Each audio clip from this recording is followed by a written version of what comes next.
In the Kent School District, we are dedicated to addressing bullying issues that occur in our schools. One of the keys to addressing bullying really is to try to prevent it from happening in the first place. Bullying prevention can't just be one thing. It's not just one assembly and it's not just one type of lesson. At the elementary and the middle school level, we use a curriculum called Second Step.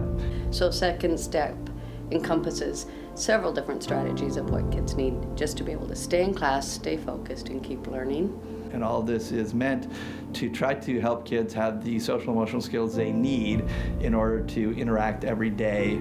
It actually is a much broader curriculum that really focuses on things like problem solving. Having a conflict is a natural part of just having interactions with people. And so how we help resolve those can go a long way toward having both sides feel good about the situation and not leading it to escalate.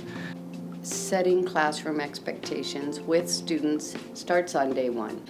October hits, which is Bullying Prevention Month, so we have an opportunity to have some very targeted lessons about what bullying is and what it isn't, and how to prevent that, how to stand up, how to recognize what that looks like in October. But October 31st doesn't put an end to bullying prevention. That continues throughout the year. Creating a school that promotes a healthy environment means that every person is treating people respectfully.